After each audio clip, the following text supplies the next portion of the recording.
जतचे आमदार माजी आमदार विलासराव जगताप साहेब, या ठिकाणी आपण स्वतःची वाहनं ट्रॅक्टर बैलगाड्या शेळ्या मेंढ्या घेऊन आलेले सगळे शेतकरी, वडीलधारी मंडळी आणि तरुण मित्रांनो, पत्रकार मित्र यांचंही मी कौतुक करतो। भर उन्हामध्ये आपण सगळी मंडळी या ठिकाणी आहात। हा आक्रोश मोर्चा, चक्का जाम आंदोलन ज्याला आपण म्हणतो, ते करायचा उद्देश काय हे आपण सगळी अनुभवतोय, भोगतोय। काय परिस्थिती आहे, प्रत्येक शेतकऱ्यापुढे अतिशय मोठं संकट उभं आहे। आजची परिस्थिती उद्या बदलेल म्हणून तो गेले 7-8 वर्ष सातत्यानं आपल्या शेती पिकवण्याचं काम करतो। मुलाबाळांचं भविष्य उद्या सुधरेल या अपेक्षेनं काम करत असतो। आजची परिस्थिती आपण पाहतो, अवकाळी पाऊस, अतिवृष्टी, सोलापूर जिल्ह्यामध्ये सीना नदीच्या काठी धाराशिव या ठिकाणी प्रचंड मोठं नुकसान झालं आणि मग त्या ठिकाणच्या काही जमिनीवरची माती गेली, जनावरं गेली, गोटे वाहून गेले, घरांना पडझड झाली, माणसं अडचणीत आली। तशीच परिस्थिती गेले 7-8 वर्ष आपल्या परिसरामध्ये आपण सगळी मंडळी अनुभवतो।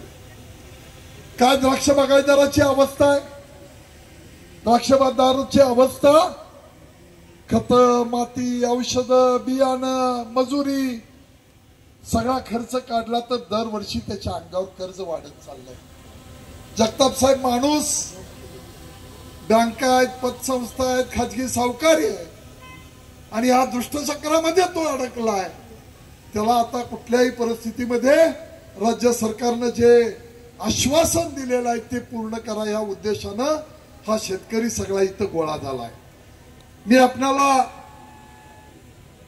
विनंती करतो की तुम्ही राज्य चालवणारे मायबाप सरकार म्हणून आपण तुमच्याकडे पाहतो।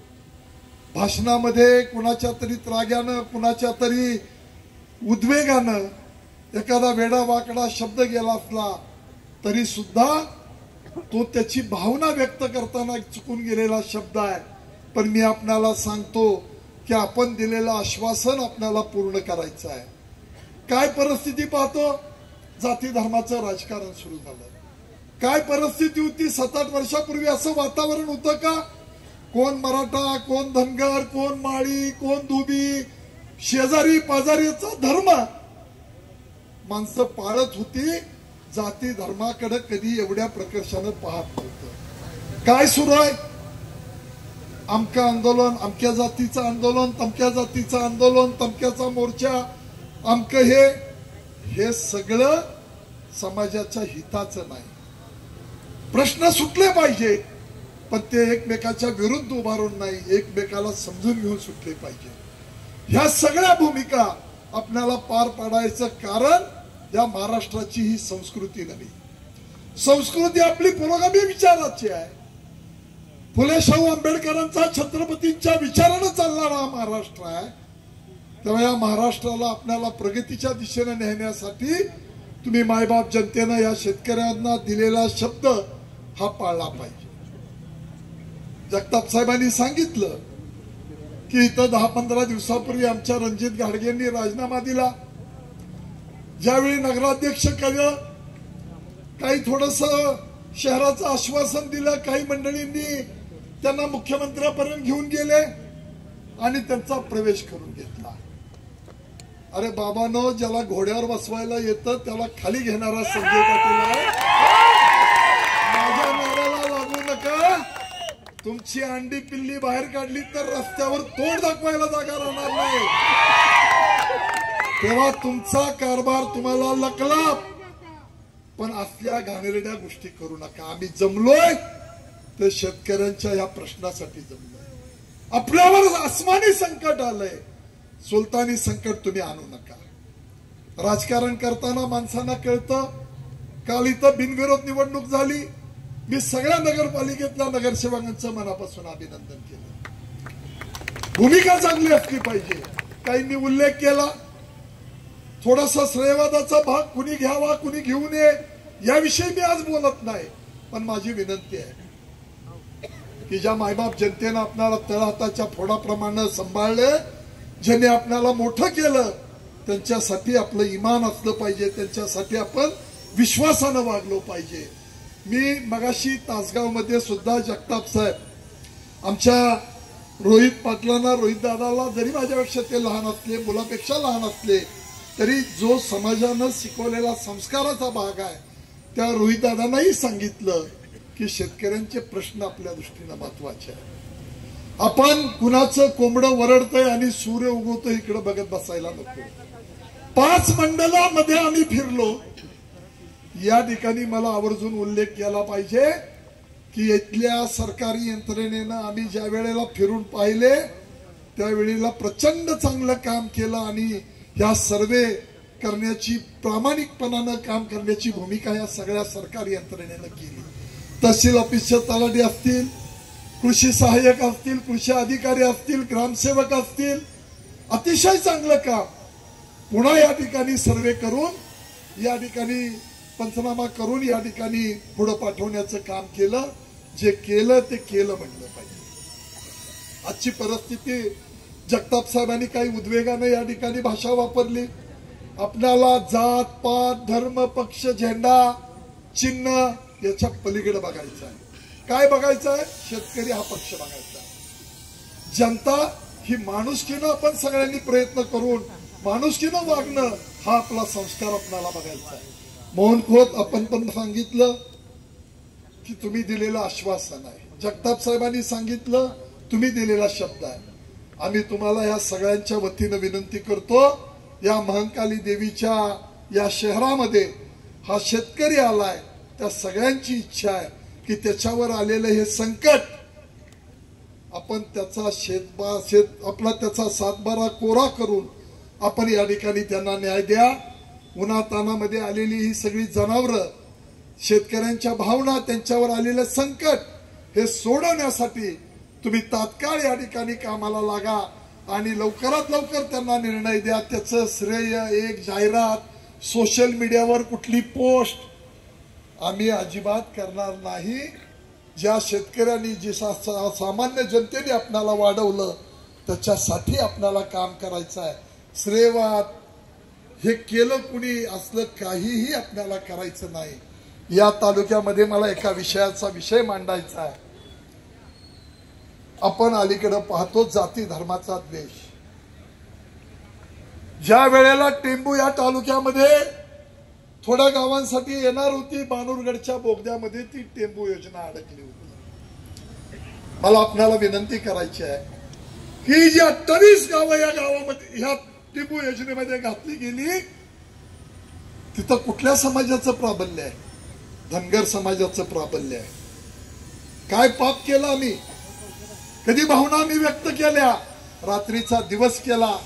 सेंट्रल मधनं पैसे आणले.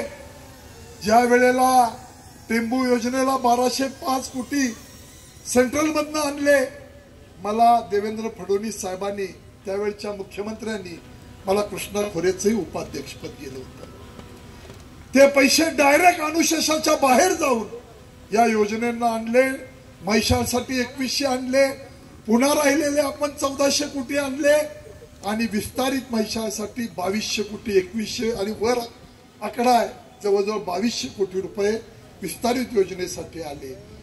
हे शासनानं केलं. हा मी केलं असा कधीही माझ्या आयुष्यामध्ये कुठं सोशल मीडियामध्ये, इलेक्ट्रॉनिक मीडियामध्ये, प्रिंट मीडियामध्ये कधीही मी मुलाखत दिली नाही. कुठलं नारळ फोडायला गेलो नाही. कुठलं काम आणलं, रस्ता धरला, समाज मंदिर बांधलं, कुठल्या ठिकाणी लोकांचे प्रश्न सोडवले, रस्ते धरले, कधी नारळ फोडायला गेलो नाही. हे माझं कर्तव्य आहे. ह्या लोकांनी मला हे दिलं, पण लोकांना सुद्धा समजणं गरजेचं आहे असं मला अलीकडच्या काळात वाटायला लागलं. माझी विनंती आहे, जातीपातीच्या पलीकडे जाऊन समाज म्हणून आपण सगळे एकत्र राहिलो पाहिजे. कुणाकडे बघू नका. कोण पेटवतंय, कुणाचा स्वार्थ आहे, कुणाला कुठली राजकीय पोळी भाजायची आहे. योग्य वेळेला त्याही गोष्टी बोलेन, पण आज तो माझा विषय नाही. माझी सगळ्यांना विनंती आहे, जातीपातीच्या पलीकडे जाऊन या शेतकऱ्यांचं, सामान्य माणसाचं हित कशात आहे ते काम आपण करूया. ते सरकारच्या मागे लागूया, तो संघर्ष आपण करूया आणि त्यासाठी तुमची साथ हवी आहे म्हणून आपण सगळे इथं जमलोय. कवठेमंकाळमध्ये मला आपल्याला विनंती करायची आहे, या तालुक्याला सुद्धा संघर्ष नवा नाही, पण अलीकडच्या पिढींनी ते पाहिलं पाहिजे. पूर्वी घोरपडे सरकारने संघर्ष केला, शेंडगे बापूंनी काम केलं, विठ्ठलराजेंनी काम केलं. या ठिकाणी या सगळ्या भूमिका आपण समजून घेतल्या पाहिजेत. जातीपातीच्या आणि पक्ष गटातटाच्या पलीकडे जाऊन आपण सगळ्यांनी एकत्र येऊन काम केल्याशिवाय आपल्यावर आलेलं हे आसमानी संकट जाणार नाही. सातबारा कोरा झाल्याशिवाय शेतकरी उभा राहणार नाही. तुमच्या व्यथा, तुमचे प्रश्न हे सगळे मला माहिती आहे. पार अगदी या अलीकडच्या मुलांच्या लग्नापासून किती मोठं भयानक आपल्याला सामोरं जावं लागतं. कुठल्या मुली या ठिकाणी लवकर मुलांना मिळत नाहीत म्हणून काही एजंट काम करतायत आणि पुन्हा घरात घातलेलं सोनं नाणं 2-4 दिवसामध्ये पुरी पळून जातात का नाही? वस्तुस्थिती ऐकतोय का नाही? जरा आपण ह्याच्या सगळ्याच्या पलीकडे जाऊन त्या मुलांचं भविष्य, शेती आणि आपल्यावर आलेलं हे संकट याचा सगळा विचार करून, या सगळ्या गोष्टींचा विचार करून आपण एकत्र काम करूया. कुठल्याही पद्धतीनं श्रेयवादात कुणी अडकू नका. आम्हालाही कुठल्या पद्धतीनं त्या श्रेयवादात जायचं नाही. तेव्हा या शेतकऱ्यांच्या प्रश्नासाठी एकत्र येऊन काम करण्याची भूमिका घेऊया हे आवाहन करण्यासाठी या ठिकाणी आलो. मी आपला अधिक वेळ घेणार नाही. ऊन प्रचंड आहे, माणसं या ठिकाणी आहेत, जनावर आहेत, त्यांच्या चाऱ्या पाण्याची व्यवस्था पुन्हा कुठतरी बाहेर त्यांनी केली पाहिजे. हे काही भाड्यानं आणलेली माणसं नाही. हे काही कुणाला तरी पद देतो. आता मी कुठल्याच पक्षात नाही. पद द्यायचे तुम्हाला फोन येतात. आमच्या तालुक्यामध्ये रोज 10-20 कार्यकर्त्यांना, रोज 10-20 माणसं कार्यकर्त्यांना फोन करते. मी अमक्याशी बोललोय, तुमचं नाव त्यांनी सांगितलंय, तुम्ही पद घ्या. संजय काका आता काय राहिलंय? अरे बाबानो,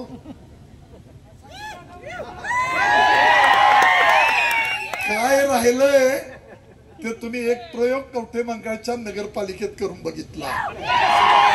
तुम्हाला या नगरसेवकांनी दिलेली चपराक लक्षात घ्या आणि जरा शानपणानं वागा. फार खोडीलपणा करायला लागला तर बाबांनो, तुम्हाला रस्त्यावर नीट फिरता येणार नाही. एवढी अंडी पिल्ली आमच्या पैशी आहे, ते काढायला लावू नका. एवढाच इशारा तुम्हाला देतो. कुणाकडून वेडा वाकडा शब्द गेला असेल तर मी दिलगिरी व्यक्त करतो. तुम्ही राज्याचे नेते आहात, तुम्ही ह्या प्रश्नाकडे बघा. मायबाप म्हणून तुमच्याकडे ही गोरगरीब जनता पाहते. या माणसांच्याकडून कुठेतरी उद्वेगाने गेलेला शब्द निश्चितपणाने मी दिलगिरी व्यक्त करतो. पण या लोकांना तुमच्या हातात आहे, तुम्ही 7-12 कोरा करून द्या. एवढी आग्रहाची विनंती, एवढी आग्रहाची माणुसकीची तुम्हाला या ठिकाणी विनंती करतो आणि या ठिकाणी थांबतो. जय हिंद, जय महाराष्ट्र. बसायचं. तहसीलदार मॅडम निवेदन स्वीकारण्यासाठी इथे येत आहेत. बसून घ्या. आपण संजय काकाची माणसं आहे, नियोजनबद्ध आणि शिस्तबद्ध माणसं आहे. जगताप साहेब इकडे या बाजूला. बसा खाली. तहसीलदार मॅडम,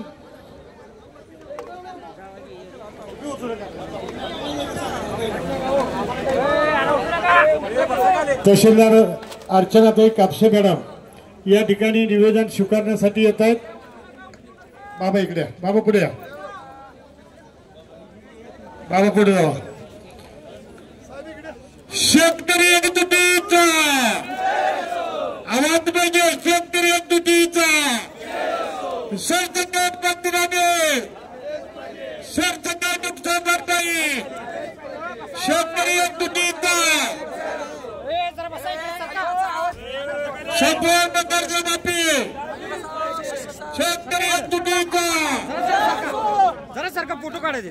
जरा पाठीमागे सर बाकीचे सरकार भेटतात काका सगळ्यांना 2 मिनिट बसून घ्या. जरा निवेदन स्वीकारण्यासाठी मॅडम येत आहेत.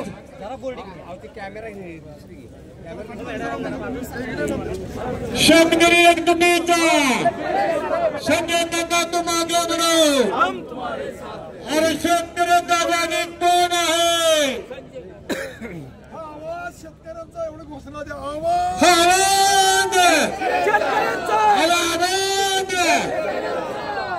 आवाज कुणाचा विचार? आवाज तुम्ही